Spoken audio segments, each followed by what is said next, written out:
Selamat datang di kelas Etika Profesi. Pada pertemuan kali ini kita akan membahas tentang pendidikan gizi dan perkembangan profesi gizi di Indonesia. Poin diskusi kita kali ini adalah mengenai gambaran tenaga gizi di Indonesia, jenjang pendidikan gizi, perkembangan profesi gizi, dan juga tuntutan global profesi gizi. Baik, yang pertama kita akan mulai membahas tentang tenaga gizi di Indonesia. Tenaga gizi di Indonesia biasanya disebut sebagai ahli gizi, nutrisionis, atau dietitian.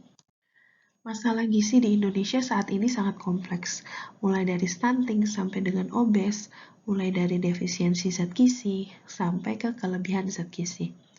Padahal, keadaan gizi masyarakat umum dan individu pasti berdampak terhadap pembangunan sumber daya manusia di generasi yang akan datang.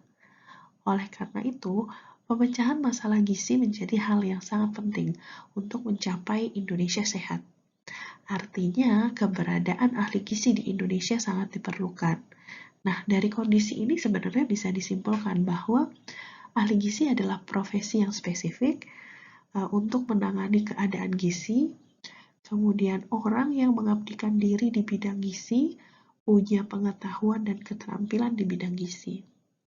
Sama dengan standar profesi gizi tahun 2007 menyebutkan bahwa profesi gizi adalah pekerjaan di bidang gizi yang dilaksanakan berdasarkan keilmuan atau body of knowledge, memiliki kompetensi yang diperoleh melalui pendidikan, kemudian memiliki kode etik, dan juga bersifat melayani masyarakat.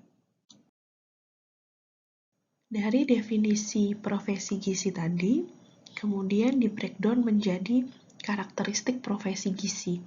Masih menurut standar profesi gizi tahun 2007, bahwa karakteristik profesi gizi itu adalah memiliki serangkaian pengetahuan yang melandasi bagaimana seorang ahli gizi atau profesi gizi melakukan praktek dan pekerjaannya di bidang gizi. Kemudian memiliki pendidikan gizi sebagai basic pendidikan profesinya, dan pendidikan tingginya didapatkan melalui jalur akademik strata 1, diploma 3, atau juga profesi gizi. Yang selanjutnya adalah karakteristiknya, profesi gizi itu mengembangkan pelayanan yang unik atau spesifik terkait gizi kepada masyarakat. Dia punya otonomi dalam melakukan tindakannya, kemudian profesi gizi itu bekerja sesuai standar dan kode etik profesi, kemudian memiliki organisasi profesi yaitu persagi, dan juga bebas mengambil keputusan dalam menjalankan profesinya dan boleh menerima imbalan jasa atas layanan yang mereka berikan. Bicara tentang profesi gizi, tidak lengkap rasanya kalau kita belum mendengarkan sejarah profesi gizi. Gizi sebagai profesi di Indonesia dideklarasikan bersama dengan didirikannya organisasi profesi gizi pada tanggal 13 Januari tahun 1957 dengan nama Persatuan Ahli Nutrisionis Indonesia, yang kemudian pada tahun 1960, 1965, dan 1989 berubah menjadi Persatuan Ahli Gizi Indonesia atau Persagi. Saat kita membicarakan tentang profesi gizi, pasti tidak lepas juga dari sosok Profesor Dr. Purwo Sudarmo, yaitu Bapak Gizi Indonesia. Beliau adalah tokoh yang mencetuskan slogan 4 Sehat 5 Sempurna, yang sampai sekarang pasti masih melekat di ingatan masyarakat Indonesia. Profesor Sudarmo sendiri sebenarnya adalah seorang dokter. Beliau lulusan sekolah kedokteran Stovia, sekolah yang didirikan oleh Belanda, dan beliau lulus tahun 1927. Kemudian beliau belajar tentang gizi di London, Manila, dan juga di Harvard University. Sampai akhirnya saat beliau kembali ke Indonesia, beliau mendirikan Akademi Ahli Diet dan Nutrisionis pada tahun 1950 di Jakarta, yang kemudian pada akhirnya berubah menjadi Akademi Pendidikan Nutrisionis. Kemudian berubah lagi menjadi Akademi Gizi Jakarta. Nah, Akademi Gizi Jakarta inilah sekolah gizi pertama di Indonesia yang kemudian sejak tahun 1982 mempelopori banyak akademi gizi di kota-kota lain di Indonesia, yang mungkin sekarang kita kenalnya dengan jurusan Gizi Politeknik Kementerian Kesehatan. Dan pada tahun 1969, beliau ini dinobatkan sebagai Bapak Gizi Indonesia oleh Persagi. Selanjutnya kita akan membahas tentang jenjang pendidikan gizi di Indonesia. Jenjang pendidikan gizi tertuang pada Undang-Undang Republik Indonesia Nomor 36 Tahun 2014 tentang Tenaga Kesehatan. Undang-undang ini dibuat berdasarkan pertimbangan bahwa upaya penyelenggaraan kesehatan harus dilakukan oleh tenaga kesehatan yang bertanggung jawab, punya etik dan moral yang tinggi, keahlian dan juga kewenangan yang secara terus-menerus harus ditingkatkan mutunya, baik itu melalui pendidikan, pelatihan berkelanjutan, sertifikasi, registrasi, perizinan, serta pembinaan, pengawasan, dan juga pemantauan, supaya penyelenggaraan upaya kesehatan ini bisa memenuhi rasa keadilan dan juga keperimanusiaan, serta yang pasti sesuai juga dengan perkembangan ilmu pengetahuan dan teknologi kesehatan. Dari tabel ini kita bisa melihat bahwa jenjang pendidikan tenaga gizi yang ada di Indonesia berdasarkan jenjang pendidikannya, gelar, dan juga sebutannya. Untuk jenis pendidikan vokasi, ada Diploma 3 dengan gelar Ahli Madya atau AMD dan disebut sebagai Technical Registered. Nah, kemudian ada untuk Diploma 4 dengan gelar Sarjana Terapan atau STR singkatannya, dan ini disebut sebagai nutrisionis. Ada juga strata 1, yaitu jenis pendidikan akademik ya, ada strata 1 dengan gelar Sarjana Gizi atau SGZ. Ini juga disebut sebagai nutrisionis. Kemudian ada jenjang profesi dengan gelar dietitian yang disebut sebagai RD. Di pertemuan sebelumnya, kita sudah bahas tentang standar kompetensi seorang nutrisionis dibagi dalam 3 area, yaitu kompetensi di bidang gizi klinis, food service, dan juga gizi masyarakat. Ini adalah 3 area kompetensi wajib yang harus dikuasai seorang nutrisionis, selain area kompetensi lain seperti pengelolaan informasi, komunikasi efektif, mawas diri, dan pengembangan diri, serta profesionalitas yang luhur. Berbicara tentang perkembangan profesi gizi, maka kita akan fokus pada 3 area utama kompetensi seorang nutrisionis tadi, yaitu pelayanan gizi profesional di rumah sakit dan juga di masyarakat.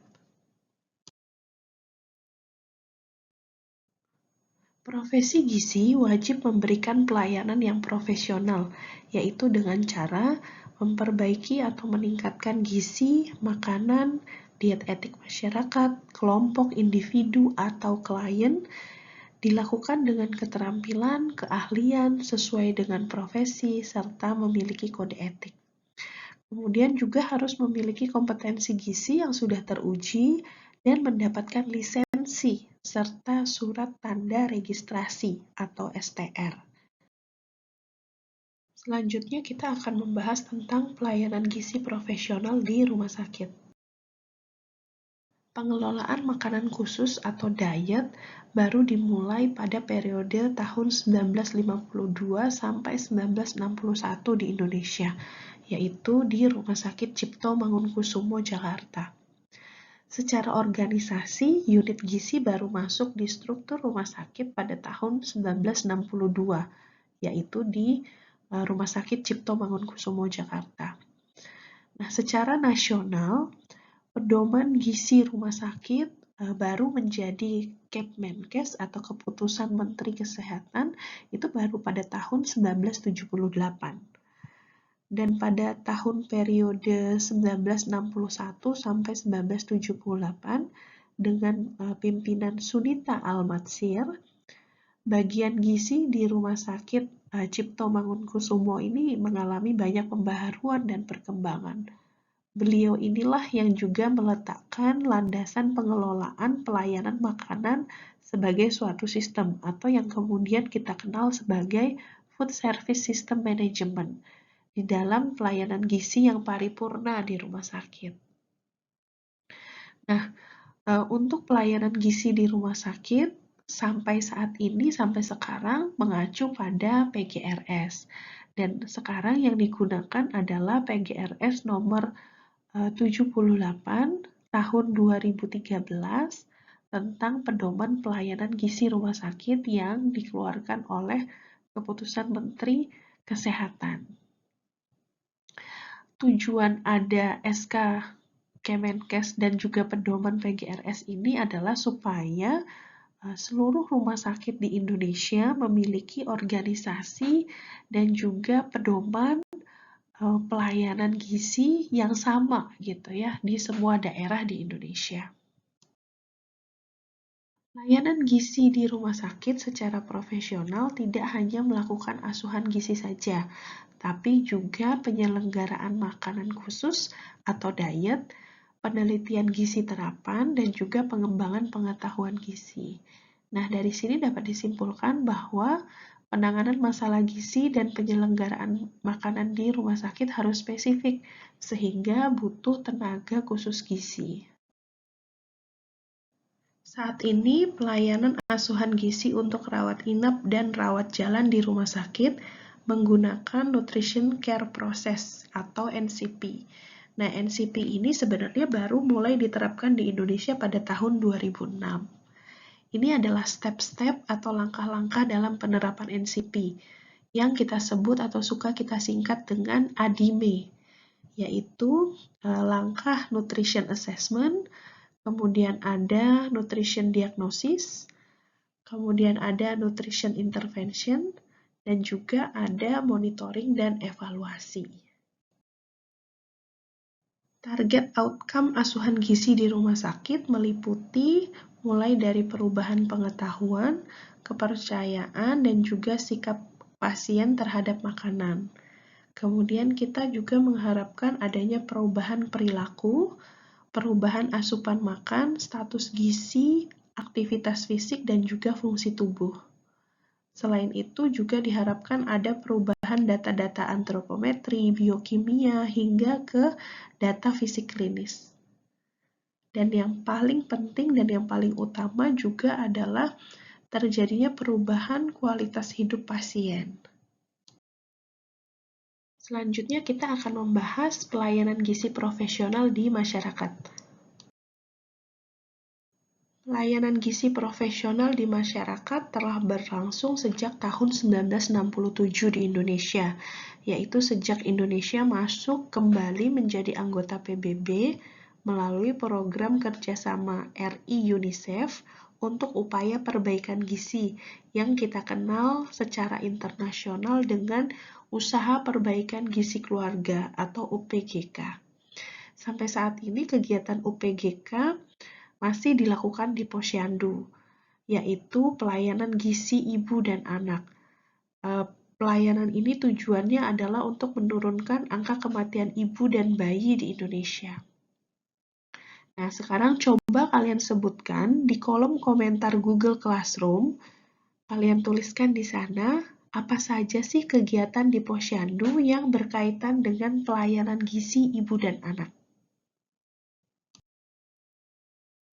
Bagaimana tuntutan global profesi gizi? Dengan semakin pesatnya kemajuan teknologi dan setelah kita melewati masa pandemik kemarin, kita bisa melihat ya bagaimana semua orang dapat dengan mudah terhubung menggunakan teknologi dan juga internet. Kita yang berada di kota manapun di Indonesia bisa saling komunikasi di satu waktu yang sama. Bisa sharing ilmu, bisa berdiskusi, gitu. Dan tidak hanya antar daerah, tapi juga bisa saling berkomunikasi dengan antar negara. Nah, ini menjadi tantangan dan perubahan tersendiri buat kita, untuk profesi kita, terutama sebagai nutrisionis. Kita masuk ke kondisi sumber daya manusia di Indonesia untuk tenaga kesehatan. Dari gambar ini bisa kita lihat bahwa jumlah tenaga kesehatan di Indonesia pada tahun 2019, dan ini adalah data tahun 2020, jumlahnya adalah sekitar 24.000 lebih. Dan kita saat ini dihadapkan pada berbagai tantangan akibat perubahan dan juga kemajuan di segala bidang.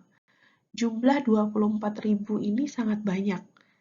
Ini khusus jumlah tenaga kesehatan, tenaga gizi di Indonesia. Sedangkan untuk tenaga gizi yang bekerja di rumah sakit, jumlahnya adalah 10.000 lebih. Kita lihat lagi, untuk mereka tenaga gizi yang bekerja di puskesmas ada 13.000 lebih. Jadi di Indonesia sendiri, jumlah tenaga gizi itu sudah banyak sekali. Tetapi tempat layanan kesehatan seperti rumah sakit dan puskesmas tidak cukup menampung semua lulusan gizi. Lalu sisanya harus kemana? Bisa bayangkan, setiap tahun semua perguruan tinggi akan meluluskan sarjana gizi dan menambah ke jumlah yang 24.000 lebih tadi. Kenapa sampai saat ini organisasi profesi kita, Persagi, termasuk Asosiasi Dietitian Indonesia atau ASDI, juga bekerja keras untuk meningkatkan keprofesionalan anggotanya. Dilakukan dengan melalui pelatihan-pelatihan atau training-training untuk meningkatkan profesionalitas nutrisionis. Nah, tenaga gizinya juga harus berkomitmen dan juga bekerja keras supaya bisa lebih mandiri dan juga profesional agar bisa berkompetisi tidak hanya di pasar nasional tapi juga di pasar global. Data tentang jumlah tenaga gizi di rumah sakit dan puskesmas tadi bisa menjadi bayangan kalian juga bahwa di masa yang akan datang harus siap gitu untuk menjadi tenaga gizi yang lebih profesional, yang bisa berkompetisi dengan saingan-saingan secara nasional dan juga global. Lalu yang menjadi pertanyaan sekarang adalah apa yang perlu disiapkan supaya nanti setelah kalian lulus bisa menjadi tenaga gizi yang mandiri gitu ya, yang juga profesional, jadi tidak bergantung hanya bekerja di rumah sakit atau puskesmas saja, karena layanan rumah sakit dan puskesmas untuk tenaga gizi itu sangat terbatas. Tadi kita sempat membahas tentang perkembangan teknologi yang sangat pesat beberapa tahun terakhir. Ini bisa kita lihat dari semakin banyaknya startup atau perusahaan perintis, yaitu perusahaan-perusahaan kecil yang baru mulai tetapi mengandalkan teknologi. Nah, ini juga bisa menjadi peluang profesional kita sebagai tenaga gizi.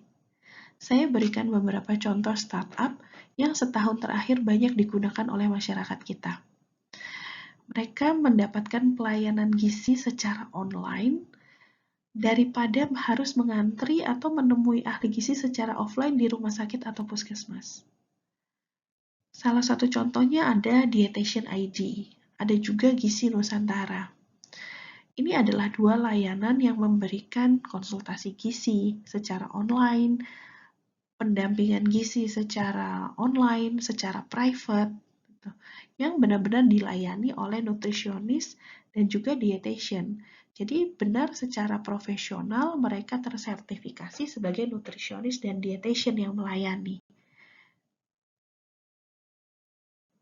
Selanjutnya adalah Vita. Ini juga merupakan aplikasi pemberian layanan konsultasi gizi. Vita ini dibuat oleh salah satu BUMN besar di Indonesia, dan mereka juga rutin melakukan perekrutan tenaga gizi. Selanjutnya ada juga Prime Nutrition Consulting.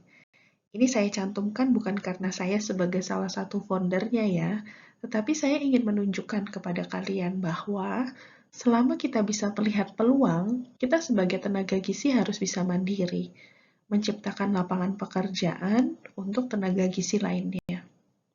Nah, layanan di Prime Nutrition Consulting ini tidak hanya konsultasi gizi atau pendampingan gizi secara private seperti aplikasi lain, tapi kami juga menjual buku elektronik yang berisi meal plan untuk momen-momen khusus seperti misalnya bulan puasa sekarang, atau meal plan untuk menurunkan berat badan. Ada juga meal plan untuk menaikkan berat badan. Ada juga untuk ibu hamil, untuk ibu menyusui, gitu. Dan karena ini salah satu keahlian nutrisionis, membuat meal plan, dan kita juga membuatnya secara profesional, maka kita boleh mendapatkan imbalan atas jasa yang sudah kita lakukan. Jadi sebenarnya banyak hal bisa menjadi peluang, gitu. Kalau kita mau tetap bersikap profesional dan juga mandiri, jadi tidak bergantung hanya bekerja di rumah sakit atau puskesmas. Sebagai nutrisionis, kita juga kan sebagai edukator atau bisa memberikan edukasi gizi. Banyak peluang untuk memberikan edukasi gizi saat ini. Tidak hanya kita langsung melakukan edukasi gizi di sekelompok masyarakat, tapi kita juga bisa melakukan edukasi gizi melalui radio misalnya, atau di televisi misalnya, televisi lokal saja dulu, atau radio lokal saja dulu. Karena pasti semua itu membutuhkan jam terbang. Tetapi lama-kelamaan pasti akan ada masanya kita ada di tahap itu. Jadi mulai dari komunitas yang kecil aja dulu. Misalnya mungkin di lingkungan rumah ada sekumpulan atau komunitas untuk Karang Taruna, gitu ya, pemuda-pemuda desa. Itu juga bisa menjadi salah satu target untuk kita melakukan edukasi gizi. Kalau mereka tidak punya banyak waktu untuk bisa ketemu secara offline, tatap muka langsung, kenapa tidak? Sekarang bisa dilakukan secara online. Sekarang banyak edukasi-edukasi gizi yang dilakukan menggunakan WhatsApp group atau menggunakan grup di Telegram. Itu semua memungkinkan untuk dilakukan. Hanya saja tergantung kita sebagai nutrisionis mampu atau tidak menguasai teknologi yang kita gunakan sebagai alat tadi, alat edukasi.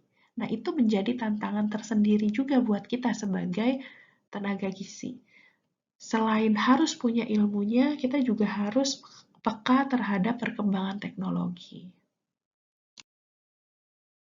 Kesimpulan dari pertemuan kita hari ini adalah tenaga gizi di Indonesia sudah ada sejak tahun 1950-an, sejak didirikannya Akademi Ahli Diet dan Nutrisionis di Jakarta oleh Profesor Dr. Purwo Sudarmo. Jenjang pendidikan gizi di Indonesia ada mulai dari diploma 3, diploma 4, sarjana, dan juga profesi. Layanan gizi secara profesional di rumah sakit dimulai pada periode 1952 sampai 1961 di Rumah Sakit Cipto Mangunkusumo, Jakarta, yang kemudian berkembang hingga hari ini. Salah satu tuntutan global untuk profesi gizi di Indonesia adalah mampu berkomitmen dan bekerja keras supaya bisa lebih mandiri dan profesional, agar tenaga gizi dapat berkompetisi di pasar nasional dan juga global. Demikian materi pendidikan gizi dan perkembangan profesi gizi di Indonesia. Sampai jumpa di pertemuan selanjutnya.